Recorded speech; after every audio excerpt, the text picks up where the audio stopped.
සුබදවසක් කියලා පිළිගන්නවා DB Tech Geek YouTube channel එකෙන් ගෙන තවත් වීඩියෝ එකක් එකතු වෙලා ඉන්න මගේ ඔක්කොම geek යාළුවන්ම. ඉතින් අද වීඩියෝ එක අරන් ඇවිල්ලා තියෙන්නේ Samsung smartphone use කරන users ලා වෙනුවෙන් වැදගත් වෙන වීඩියෝ එකක්. ඉතින් ඔයාත් use කරන්නේ Samsung smartphone එකක් නම් අද වීඩියෝ එක ඔයාලට ගොඩක්ම වැදගත්යි. ඉතින් මේ වීඩියෝ එකට යන්න කලින් ඔයා තාම මගේ channel එක subscribe කරලා නැත්නම් යට තියෙනවා රතු පාට subscribe button එකක්. ඒක click කරන්න. එහෙනම් අපි යන්න අද වීඩියෝ එකට.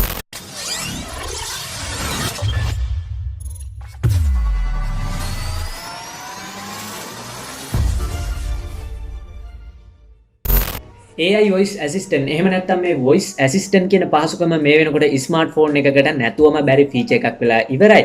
ඉතින් මේ වෙනකොට එන ලෝකෙට එන හැම smartphone එකකම වගේ මේ voice assistant සේවාවක් අනිවාර්යයෙන්ම අන්තර්ගත වෙනවා. ඉතින් උදාහරණයක් විදිහට ගත්තොත් Apple phone එකක අපිට iOS වල බලා ගන්න පුළුවන් Siri කියන voice assistant සේවාව වගේම Android phone වල බලා ගන්න පුළුවන් Google ලගේ Google Assistant කියන voice assistant සේවාව. ඒ වගේම අපිට Samsung phone වල බලා ගන්න පුළුවන් යාලටම ආවේනික වෙච්ච යාලගේ device වල විතරක්ම තියෙන Bixby කියන පහසුකමත් අපිට බලා ගන්න පුළුවන් මේ smartphone වල තියෙන voice assistant සේවා අතරේ මෙන්න මේ තුන අපිට ඉහළින්ම බලා ගන්න පුළුවන්. ඉතින් කොහොම වුණත් Samsung සමාගම යාලගේ devices ගොඩකම මේ Bixby කියන පහසුකම අන්තර්ගත කරලා අපිට දීලා තියෙනවා. මුල් කාලේදී අපිට Samsung ලගේ flagship device වල විතරක් බලා ගන්න ලැබුණු මේ Bixby කියන පහසුකම පස්සේ වෙනකොට Samsung සමාගම යාලගේ mid range device සහ budget range එකේ device වලට පාවා මේ Bixby කියන පහසුකම ලබා දෙන්න කටයුතු කරලා තියෙනවා. ඉතින් ඒකට හේතුව වෙන්නේ නැත්තේ ගොඩක් දෙනෙක් මේ Samsung devices use කරන ගොඩක් දෙනෙක් මේ Bixby පහසුකමට කැමති වෙනවා සහ Samsung phone එකක නැතුවම බැරි feature එකක් උන නිසා කියලා අපිට හිතන්න පුළුවන්. ඉතින් කොහොම වුණත් Samsung සමාගම මේ Bixby කියන සේවාව අන්තර්ගත කිරීම තුලින් යූසර්ට ගොඩක් ප්‍රයෝජන ගන්න පුළුවන් වුණා මේ Bixby use කරලා. ඉතින් ඔයාත් මේ Bixby කියන සේවාව use කරලා තියෙනවා නම් ඔයා දන්නවා ඇති මේ Bixby හරහා කරගන්න පුළුවන් දේවල් ගොඩක් තියෙනවා. ඉතින් ෆෝන් එක ඇතුලේ තියෙන විවිධ දේවල් control කරන්න, ඒ වගේම අපේ ගෙදර තියෙන items control කරන්න පවා මේ Bixbyට හැකියාව ලැබිලා තිබ්බා. ඒ වගේම අපි අහන ප්‍රශ්න වලට උත්තර දෙන්න, ඒවට solution හොයලා දෙන්න, ඒ වගේම ඒවත් Bixbyත් එක්ක කතා කරලා අපේ පාළුවම මකා ගන්න, මෙන්න මේ වගේ දේවල් ගොඩක් අපිට මේ Bixby කියන voice assistant හරහා කරගන්න හැකියාවක් තිබිලා තියෙනවා. ඉතින් කොහොම වුණත් Samsung සමාගම 2020 අවුරුද්දේදී මේ Bixby කියන සේවාව පොඩ්ඩක් සීමා කිරීමකට ලක් කරන්න තීරණය කරලා තියෙනවා. ඉතින් මම මෙතනදී මේ සීමා කිරීමක් කියලා අදහස් කරේ ඔන්න Samsung සමාගම 2020 ජනවාරි 1 වෙනිදා ඉඳලා මේ Bixby කියන පහසුකම Android 9 එහෙම නැත්නම් Android Pie operating system එක තියෙන Samsung device වලට පමණක් ලබා දෙන්න තීරණය කරලා තියෙනවා. ඒ කියන්නේ 9.0 9.1 වගේ Android 9 වලින් ඉහළ තියෙන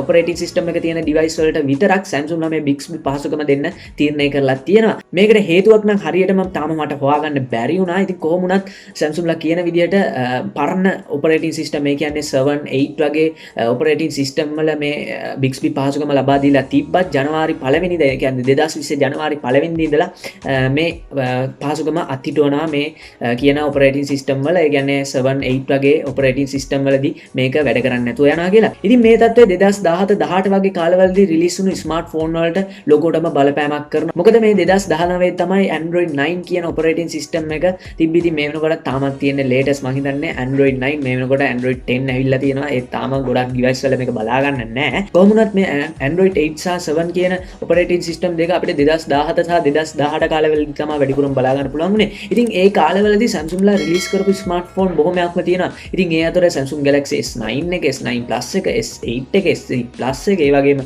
Samsung Galaxy Note 8 එක, ඒ වගේම Samsung A9 එක, A9 Plus එක වගේ devices ගොඩක් තියෙනවා. ඉතින් තාමත් මේ වගේ price range පවා සැලකිය යුතු මට්ටමක තමයි තියෙන්නේ. ඉතින් මේ වගේ device එකක මේ වගේ දෙයක් වුණොත්, ඒ කියන්නේ මේ වගේ Samsung ලගේ device වල තියෙන හොඳම feature එකක් නැති වෙලා ගියොත් ඒක ලොකු ප්‍රශ්නයක් වෙනවා. ඒක මිලදී ගන්න users ලට.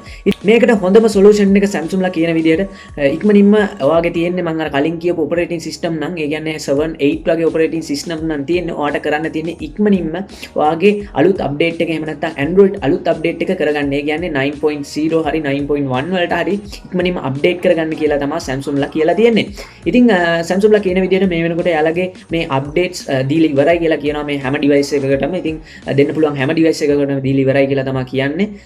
ඒක නිසා මම කියන්නේ ඔයා කිසිම අවධානමක් ගන්න නැතුව ඔයාගේ තියෙන මම අර කලින් කියපු device වලින් එකක් නම් ඔයා තාම මේ 9 වලට update කරලා නැත්නම් පුළුවන් තරම් ඉක්මනින් මේ update එක කරගන්න. ඉතින් ඒක ගොඩක් හොඳයි කියලා මම හිතනවා. ඉතින් මම ඔයාලට තව දෙයක් කියන්න ඕනේ. ඉතින් ඔයා use කරන Samsung device එකේ මේ වෙනකොටත් තියෙන Android 9 නම් එහෙම නැත්නම් Android 5 version එක නම් ඔයාට කිසිම අවුලක් වෙන්නේ නැතුව සුපුරුදු පදිම Bixby පහසුකම දිගටම පවත්වාගෙන යන්න පුළුවන් කරගෙන යන්න පුළුවන්. ඉතින් කොහොම වුණත් මේ ප්‍රශ්නේ බලපාන්නේ අර මම කලින් කියපු operating system කීපය use කරන අයට විතරයි. ඉතින් ඒ අයටත් හොඳම solution එක තමයි ඉක්මනින් මේ updates කර ගැනීම. ඉතින් තව සති කීපයක්ම තියෙනවා 2020 ජනවාරි 1 වෙනිදා වෙන්න. තව දෙයක් කියන්න ඕනේ මේ 9 වලට update කිරීමත් සමගම ඔයාට අලුත්ම Bixby ලගේ update එකක් හම්බ වෙනවා. ඒ කියන්නේ Bixby version 2.0 එකත් ඔයාලට මේත් එක්කම ලැබෙනවා. ඒ කියන්නේ අලුත්ම Bixby update එක ඔයාටත් ලැබෙනවා. ඉතින් ඒක නිසා ඉක්මනින්ම update කරගන්න මම මේ වීඩියෝ එක ඉක්මනින්ම දැන් මේක නිසා ඉතින් මම හිතනවා මේ වීඩියෝ එක ඔයාලට ගොඩක්ම වැදගත් වෙන්නේ නැති කියලා. ඉතින් මතක ඇතුව ඔයාගේ idea එක පල්ලෙහෙන් comment කරන්න. ඔයා මේ Bixby පහසුකම use කරනවා නම් ඔයාට තියෙන user experience එකත් මතක ඇතුව පල්ලෙහෙන් comment කරන්න. ඒ වගේම මේ වීඩියෝ එක ඔයාලට ගොඩක් වැදගත් වුණා නම් මතක ඇතුව like එකක් දාන්න. ඒ වගේම මේ වීඩියෝ වගේ තවත් යාළුවෙක්ට වටී කියලා හිතනවා නම් අනිවාර්යෙන්ම share කරන්න. ඉතින් මම මේ වීඩියෝ එක හදන්න ගොඩක්ම තොරතුරු හොයාගත්තේ TechNews.lk කියන වෙබ්සයිට් එකෙන්. ඉතින් ඔයාලට පුළුවන් මම පල්ලෙහා දීලා තියෙන link එකෙන් ගිහලා TechNews.lk වෙබ්සයිට් එකේ අලුතෙන් තාක්ෂණය ගැන ආටිකල් සිංහලෙන්ම කියවන්න. ඉතින් ඒ වගේම මගේ DB Tech Geek YouTube channel එක තියෙනවා. ඒක subscribe කරලා එක දුන්නොත් අලුත් වෙන තාක්ෂණය ගැන ඉක්මනින්ම updates ඔයාගාවට ගෙන්න ගන්න පුළුවන්. ඒ වගේම මගේ DB Tech Geek Instagram එක තියෙනවා. ඒක follow කරලා එක දුන්නොත් අලුත් වෙන tech news update ඉක්මනින්ම ඔයාගාවට ගෙන්න ගන්න පුළුවන්.